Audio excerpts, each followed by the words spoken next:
Transformational Coach Andy W. Shepherd here. Thank you for visiting this page and spending a few minutes to discover how to find your ideal mate and stop attracting the mate from hell. The process that I've got is something pretty simple but very, very powerful. I've used it myself many times and also with my clients. I'm certain that this is going to give you some great benefit. So the first thing I want you to do is go and grab a journal preferably, or you can type it out on your computer if that works for you. Go and find a notebook or, some few sheets of paper from printer paper, something like that. And this is basically going to be as powerful as how much effort you put into it. You put in the effort and it's going to really work well. So go find yourself a quiet area and maybe you play a little bit of music, do a few deep breaths just to kind of settle yourself down, and don't be in a hurry to do this. This basically is going to have really big consequences, which hopefully when you've attracted the person that you really deserve and desire, could be a lifetime thing. So you've got a few minutes, haven't you, to spend on yourself and get this right. So the first thing I want you to do is to get whatever you're writing on and just split it in two. If you're going to do this on a computer, then I guess you just do this in two sections. And on one side, if you're doing it on paper, I want you to write down ideal mate.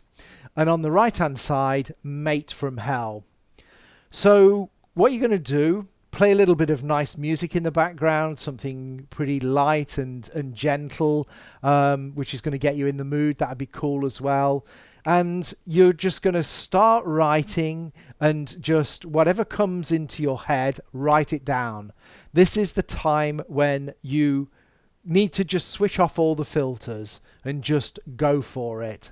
So start writing down whatever comes into your mind without filtering, and just keep writing, keep moving, get that pen moving. If there's a point where you can't find anything to write about, then in just one corner, I just want you to kind of go like this and kind of squiggle away. Because what's happening is you're kind of sending a message that there's more to come. So your neural system will be sending messages to get you to be triggering more thoughts and stuff like this. So like I say, write down who your ideal mate would be, and then on the other side, your mate from hell. So sometimes we find it difficult to think, a challenge, shall we say, or difficult to think about who our ideal mate is. Well, write down your mate from hell. I mean, that's going to be super easy. Just think about the people in your life, the men, the women. Think about what they have done in the past which drove you completely nuts.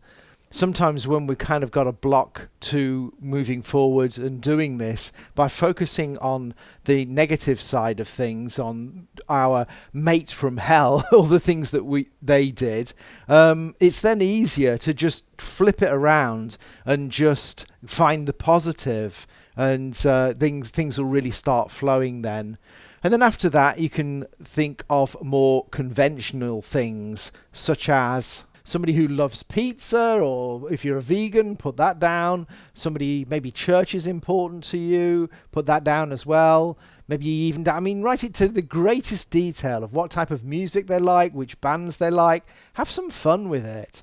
Talk about their appearance.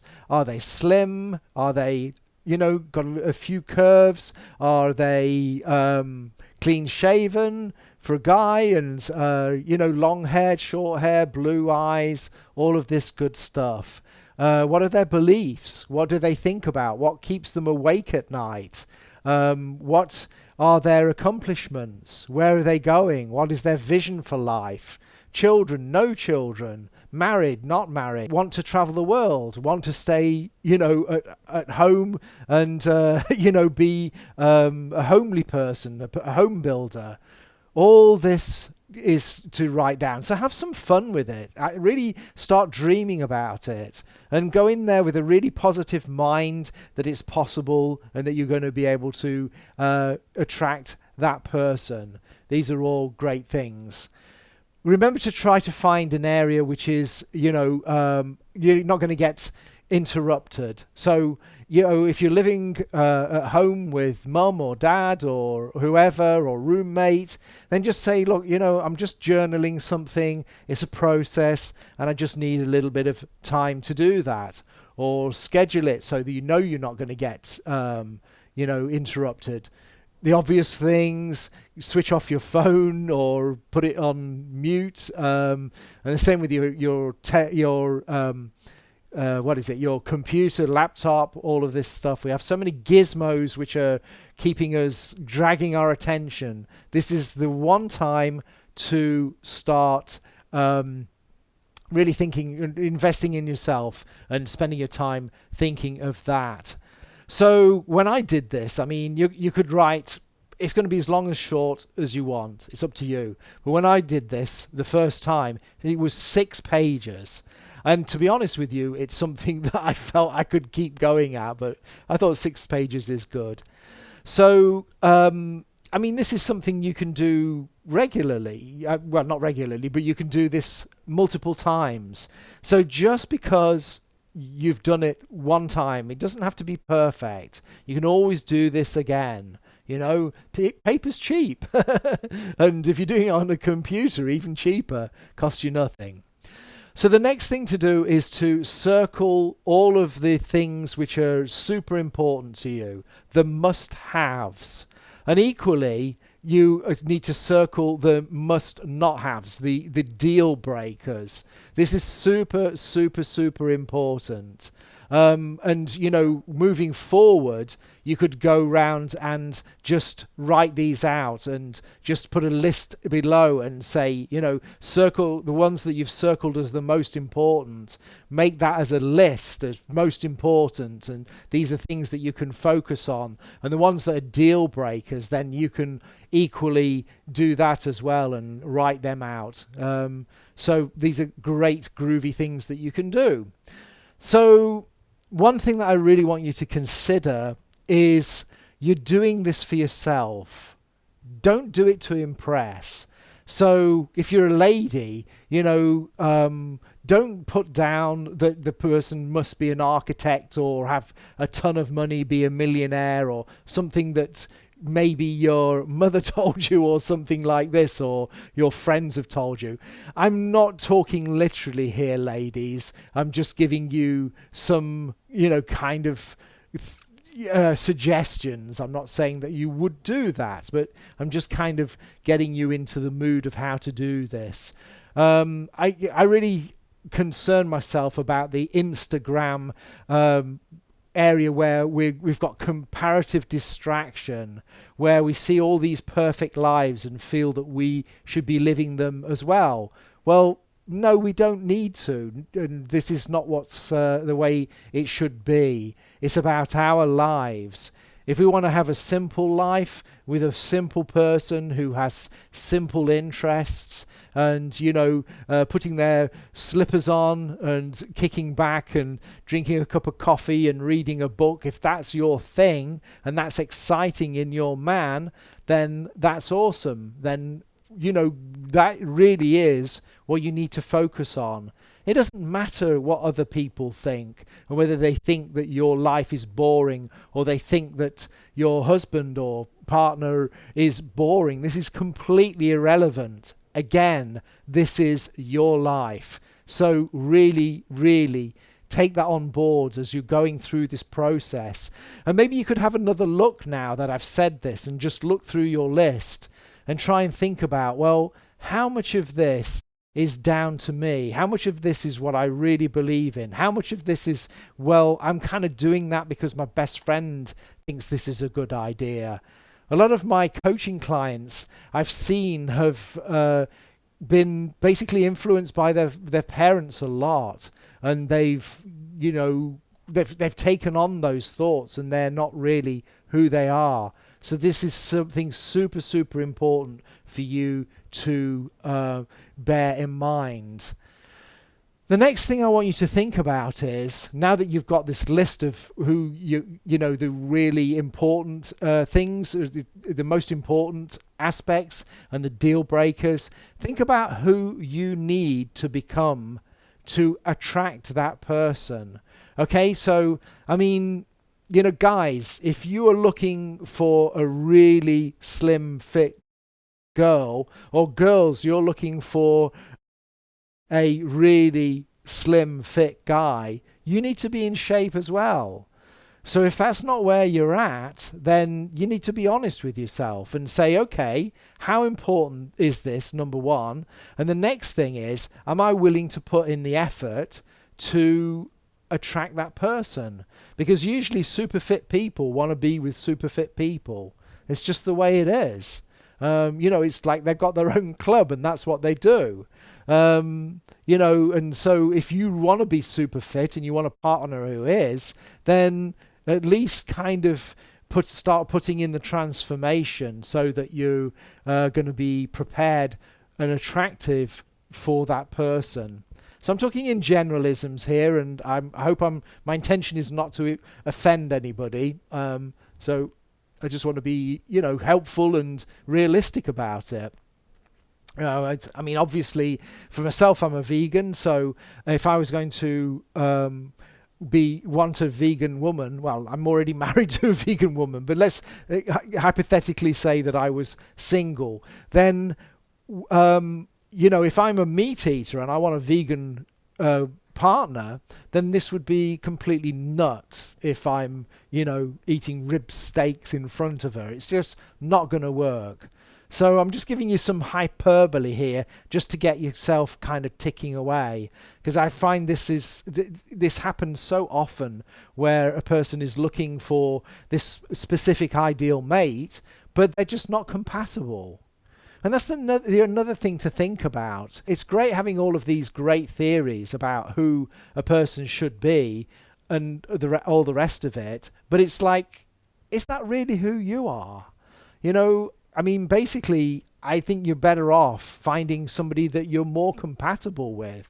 So be very cautious about what you are considering to be right for you. You know, I think this is a big area that people make a mistake.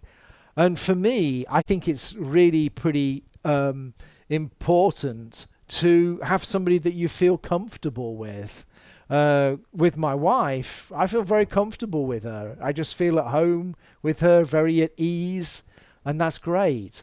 And I know that in the past I dated women who I really didn't feel comfortable with. I felt as if they were judging me in some ways. I felt as if they were watching everything I was doing and whether I was drinking my tea with my finger in the right position. I'm just joking here. I'm British. We drink tea. It's just one of those things. But yeah, I mean, were women that I dated who I definitely really didn't feel particularly comfortable with, and I felt as if I needed to be very careful with my actions and so on. And so if that is, you know, the way that you're feeling, be honest about it. That's okay. It's fine. And whatever anybody else says, I'll repeat it, it doesn't matter. This is your life. So yeah, the next thing is to think about, well, where is it that this person will hang out? So most ideal partners actually don't hang out in bars. I mean, it can happen. I know a lot of people who've met great people in bars. I met one lady who I dated for 4.5 years. She was a barmaid. Absolutely fabulous. It can happen. But, you know, she was not a customer. She was somebody working there. So she was sober, blah-de-blah-de-blah. You know what I'm talking about. So, you know, think about that. I mean, again, I'm just going to talk about what I'm into. If I wanted somebody who was really fit and that was important to me, then maybe if I get a membership to a specific type of fitness club which has got people of this similar interests as myself would be good. So maybe I would go to a specific area, like I live in Los Angeles. There's different people in different areas, so maybe I would go to somewhere Los Feliz or somewhere like this, where I might be a better match, or I go to a yoga studio because would be a person who's doing yoga would be interesting to me. You're getting the picture. Religious beliefs, then maybe you'll find somebody at church, or you'll find somebody in a Buddhist center if you're Buddhist, and so on. Again, I'm just making these suggestions, and I'm not saying you need to do them specifically, but I just want to give you a few things which will just get you kind of ticking away with your mind. So yeah, about the comfort thing, I mean, I remember this is just so important. I just want to I just remembered another point about this. When I was much younger, I just passed my driving test, and I was really inexperienced with dating. And I remember I got my hair cut, and I was talking to the hairdresser about what I'd be doing over the summer holidays, and I wasn't sure, didn't have much to do. And there was a really beautiful woman there who was absolutely the type of woman that I wanted to date, I thought. She got a lot. She was really well to do, kind of a bit high society, and that at that age was something very attractive to me. So I was like, I'd noticed her, but I was being cool about it. So the hairdresser said, "Oh, this young lady is looking. She would like to have somebody to hang out with and go places with." And this was all legitimate. And obviously, I'm thinking maybe I can be her friend and eventually I'll be dating her. Wow, how amazing that'll be. Well, my mum had a vegetarian restaurant, and I thought I'd like to impress her by going to pick her up and then to take her to the restaurant, and that would be our date. And I was very inexperienced. I didn't really know what one should do, but I wanted something which was pretty light in a public place where she'd kind of feel cool, and I wanted to show off that I was driving and all the rest of it. So I remember turning up early, and because I didn't know how long things would take, and I think I was like 30 minutes early. So I pulled up close to her house, and I was getting more and more nervous. I was nervous about driving, but this was a big deal. I never thought at that point that I could ever date a woman of that level, or that so beautiful. And so I just got very, very nervous. And then so I went to pick her up, and she was dressed really nicely. She looked absolutely stunning, and I did the right thing, got her to the car, opened the door for her, and then I stalled the car. And then I stalled it again. And then I think I stalled it for a third time. Absolutely petrified.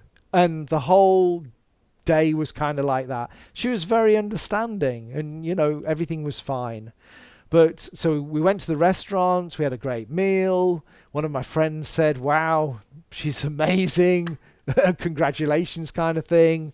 And anyway, the conversation, I didn't know how to talk to her properly because she was like on another level, so I didn't feel comfortable at all. And so what was the pleasure in this? Yes, I was with somebody who, for me, was so attractive and so important to me. I laugh about it now. But what was the point? So we got to the end of the day. I took her home, and she had like this cold come on all of a sudden. Now, I don't know whether it was for real. I didn't kind of know what to do in this situation. And, I said, "Oh, well, would you like to kind of see me again, and we'll go and do something?" And she wasn't very sure. She was sick. I don't know. Basically, I felt so insecure I never called her again. The point of this is I just felt completely out of my depth. So from a coaching point of view, there's a whole bunch of stuff that was going on there, a whole bunch of limiting beliefs coming out. That's one side of it. But the other side is we just weren't a match, and yes, of course, there was a part of it which is basically I really didn't know how to relate to women. So I definitely needed to practice on having girls as friends and just taking them out, not on a date, and so on and so on. So please consider this. I believe that being comfortable in a relationship is so very, very important. So that's it in a nutshell. I hope that those, going through this list is going to really help you. I hope that I've inspired you and stimulated some thoughts of what kind of person you should start looking for, how you can maybe transform yourself to be attractive to that person, but to attract that person, and so on, and to consider just being yourself and finding somebody who is a real match for you. Maybe it's a discovery about asking who you are rather than going outside, because often we look for somebody who is the opposite of us because we're kind of dealing with our own inabilities or our own shortcomings and so on. There's a lot to this, and there's so much to this, and thank you so much for listening all the way to the end. I just want to make you an offer, and basically that offer is that I would like to offer you, I want to gift you actually a coaching session just to see where you are, see how this process went, and there's no trick to this, okay?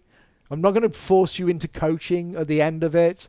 At the end of it, if you seem to have been interested, I might ask you, would you like to know a little bit more about my coaching and how that would be? And if you say no, that's fine. And if you say yes, I'll talk. But I am not going to push you. So I'm going to be transparent about that right now. That's not what this is about. I just want to gift this to you. I've seen so many amazing women who really deserve to have an amazing partner, and they are single. I can't believe it. I really can't. So that's what this video is all about, and that's what my offer is all about. So if that's interesting to you, just go to talktoandythecoach.com. talktoandythecoach.com, and we can connect there. You'll see a calendar. It'll tell you a little bit more about me. We'll connect, we'll talk, and I can just help you at a deeper level, because probably what's happening is there's something stopping you from getting the person you want. You know what it is. A lot of people have had really traumatic events in the past that have stopped them from moving forward. So that's something that I can work with, and I can help you with. So that's it. If you're interested, please go to andythecoach.com. Thank you for watching this video. If you know anybody else who you believe would benefit from this, please share this video, and it'd be great to help them as well. Thanks again for watching, and I look forward to talking to you soon. Bye for now.